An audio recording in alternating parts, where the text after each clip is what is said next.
حتى إلى الدول، بعض الدول العربية، إلى أي مدى يشكل أزمة كبيرة وحقيقية بالنسبة للاقتصاد العالمي؟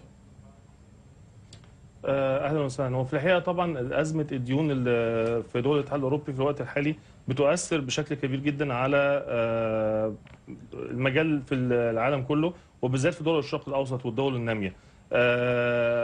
حضرتك طبعا عارفه ان ازمه الديون في الاتحاد الاوروبي في الولايات المتحده الامريكيه كمان بيؤثر على التجاره الخارجيه بين اوروبا وبين دول الشرق الاوسط على سبيل المثال.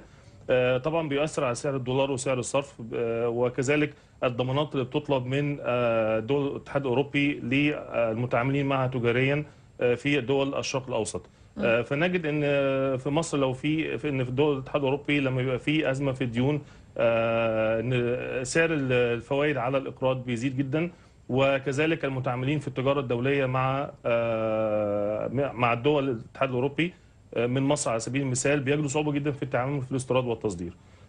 ولكن نامل ان هذه المشكله ستحل قريبا ان شاء الله، وانا عارف ان دول الاتحاد الاوروبي مجتمعه بصفه شبه اسبوعيه لايجاد حل لهذه الازمه اللي بتؤثر على دول المنطقه بالكامل ودول الشرق الاوسط.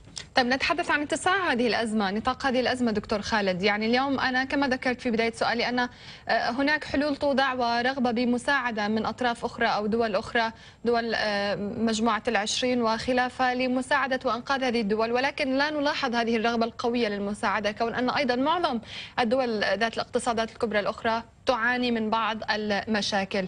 هل هذا يثير او يعني يزيد من الازمه او يلقي المزيد من المسؤوليه على دور المنظمات الماليه العالميه في تمويل مثل هذه الديون؟ هل ستستطيع مواجهتها؟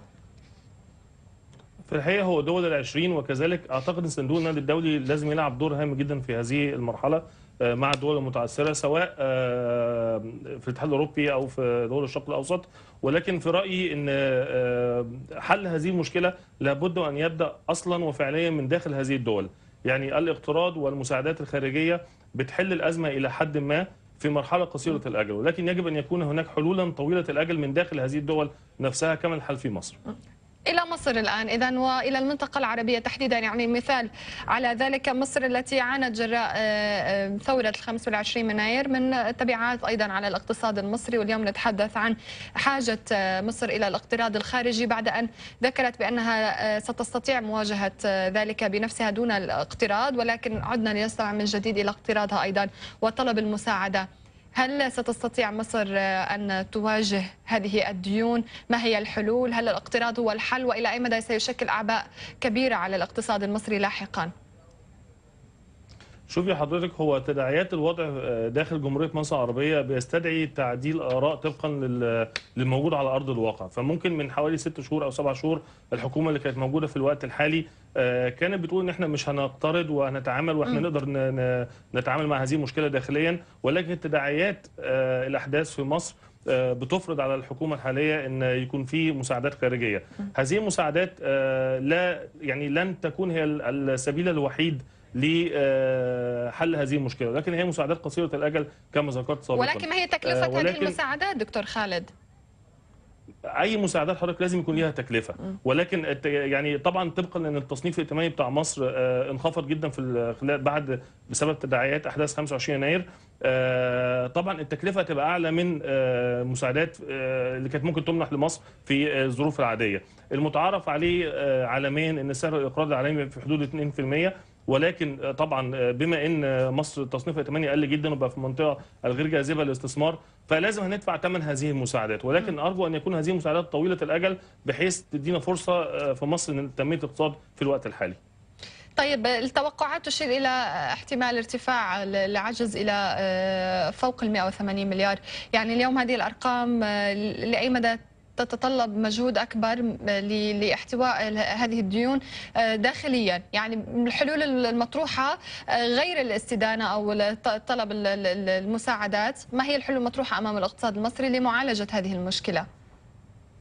والله في حلول عديدة. يعني مثلا البنك المركزي من حوالي 3 أسابيع عمل إصدار بالدولار، كان 1.5 مليار دولار، كان لمدة 360 يوم، وكذلك من أسبوع عمل إصدار تاني ب1 مليار دولار برضه لمدة 360 يوم. ولكن هذا برضه لا يعتبر كحل أساسي لهذه الأزمة. أنا بعتقد أن حل هذه الأزمة هو لازم أن ينبع من داخل الدولة. يعني الاقتراض ممكن كوسيله مساعده لفتره قصيره، ولكن في مصر على اللي احنا بنتكلم عليها الوضع الاقتصادي حتى الان مش هيسمح بالتطور الا من خلال تشغيل المصانع المتعثره في مصر والتركيز على المنتج المحلي اللي من خلاله نقدر نرفع الاقتصاد ونقلل استيراد المواد الاستهلاكيه اللي ممكن يتم الاستغناء عنها. يعني عندنا في مصر مصانع كبير جدا بعماله مدربه، ولكن هذه المصانع متعثره في الوقت الحالي، والشركات الصغيره والمتوسطه تمثل اكثر من 70% من اجمالي الشركات اللي في جمهوريه مصر العربيه، معظمها متعثر في الوقت الحالي، فلا بد من ايجاد اليه لتمويل هذه الشركات وتعويمها ائتمانيا باي طريقه من الطرق، حتى اولا عشان حتى البطاله ما تزيدش، ثانيا هذه الشركات والمصانع المتعثره ممكن تساعد في الاقتصاد بصوره كبيره جدا في الوقت الحالي وبصوره قصيره الاجل. يعني بالدرجه الاولى اعاده عجله الاقتصاد من جديد للعمل بعد ما عانته اذا في اثناء هذه الازمه السياسيه، ولكن هل تعتقد، يعني نحن نتحدث عن مصر كمثال، في دول اخرى في المنطقه العربيه هل تماثل حالتها حاله بعض الدول العالميه كما راينا في اوروبا ازمه ديون، بعض الدول اتجهوا الى شطب جزء من الديون او اتجاه الى بيع اصول، هل هذه الحالات او هذه الحلول سنراها في المنطقه العربيه ايضا؟ والله هو شطب جزء من الديون ده حل برضه، ولكن هو حل طويل الاجل، يعني في حلول قصيره الاجل وحلول طويله الاجل. شطب جزء من الديون هو حل طبعا جميل جدا، ولكن لا يؤثر على الاقتصاد في الوقت الحالي، ولكن هو بيؤثر على ممكن يعني بالنسبه لنا زي تاجيل الديون فتره لمده طويله بسبب تداعيات احداث 25 يناير. بعض الدول في منطقه الشرق الاوسط ما عندهاش الامكانيات اللي موجوده في مصر، وما عندهاش العماله المدربه، وما عندهاش الشركات اللي ممكن تقوم الاقتصاد. مصر فيها شركات ومصانع ممكن تقوم الاقتصاد بسهوله جدا وفي فتره وجيزه جدا، وانا اعتقد ان مش معظم دول الشرق الاوسط عندها هذه الامكانيه، لذلك بيلجأوا الى الاستدانه الخارجيه حتى لو بتكلفه عاليه، لان ده ممكن يمثل لهم حل في الوقت الحالي خلال الازمه. اما في مصر وضع مختلف تماما، وانا اعتقد ان حتى مع تخفيض التصنيف الائتماني بتاع مصر ان هو دلوقتي في منطقه غير جاذبه للاستثمار، ولكن بمجرد وجود ثبات سياسي في الدولة غالبا بعد انتخابات الرئاسة إن شاء الله، أعتقد أن يعني هيحصل ضخ لاستثمارات أجنبية كتيرة في جمهورية مصر العربية بصرف النظر عن تصنيف مصر الائتماني، لأن مصر دايما جاذبة للاستثمار، ولكن الثبات السياسي هو اللي يقدر يفتح الباب أو يقفله. طب إلى أي مدى من الممكن أن تنمو هذه الديون دكتور خالد؟ تحديدا أنك تعول في حل هذه الأزمة على إعادة تحريك عجلة الاقتصاد المصري أو قطاعات الاقتصادية في مصر، في حال استمرت الأزمة أو طال أمدها أكثر، يعني لم تستقر الأوضاع بشكل قريب أو في القريب العاجل، هل تتوقع أن تنمو هذه الديون أكثر؟ وبالتالي هنا ما هي المخاطر المحتملة؟ اكيد طبعا، اي فتره توقف كلما بطول هذه الفتره كلما بتنمو هذه الديون، ولكن الذكاء السياسي والذكاء الاقتصادي لابد ان يحتم علينا ان احنا يعني حتى لو خدنا شويه ارقام، المديونيه المحليه زادت من 890 مليار جنيه تقريبا الى 1044 مليار جنيه خلال الفتره من 25 يناير حتى الان. الناتج القومي انخفض من 1.2 تريليون الى 680 مليار جنيه من 25 يناير حتى الان، ده كله بيؤثر تاثير سلبي، فكل ما بتطول فتره عدم الثبات السياسي كل ما بتطول فتره زياده المديونيه، ولذلك يجب ان نعمل اولا على تنميه المشروعات اللي داخل جمهوريه مصر العربيه اللي ممكن تساعد على تنميه الاقتصاد في الوقت الحالي وبسرعه كبيره جدا. المخاطر المحتمله دكتور خالد في حال نمت لا المخاطر لا طبعا مشكله كبيره جدا، الدين الخارجي هيزيد، هيبقى غير قابل للسداد، بالتالي تصنيف ائتماني مصر هيقل، المخاطر هتبقى على المقرضين اللي عايزين يتعاملوا مع الحكومه المصريه سواء على السندات او سواء على مشروعات المساهمه مع الحكومه المصريه هتبقى عاليه جدا، مش هيقدر نغطي هذه التكلفه، مش هيقدر نغطي الفايده اللي بيطلبوها. يعني هنا القدرة على يعني الاستيفاء بكافة الالتزامات أو تكلفة هذا الدين. اليوم دور الدول العربية أيضا دكتور خالد في المنطقة إلى أي مدى مهم؟ يعني بعيدا عن المنظمات العالمية المالية العالمية التي تقدم المساعدة لمثل هذه الدول، عربيا إذا ما تحدثنا عن هذه النقطة، إلى أي مدى من المهم أن يكون هناك تعاون وأيضا مساعدة لهذه الدول بين بعضها لاجتياز مثل هذه الأزمة التي تمر بها العديد من الدول ليس فقط مصر؟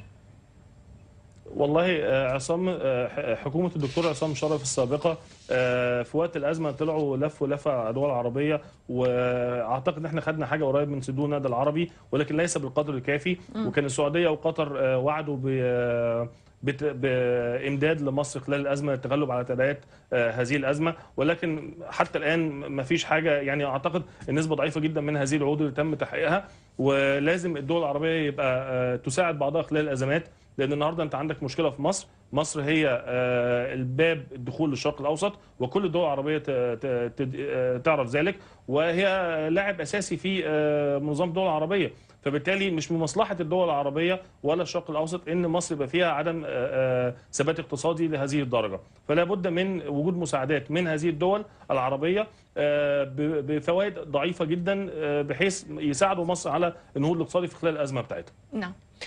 إذا شكرا جزيلا لك دكتور خالد نجاتي، رئيس الجمعية المصرية للائتمان والمخاطر، ونأمل أن تستقر الأوضاع في المنطقة العربية ككل ليس فقط في مصر. شكرا جزيلا لك.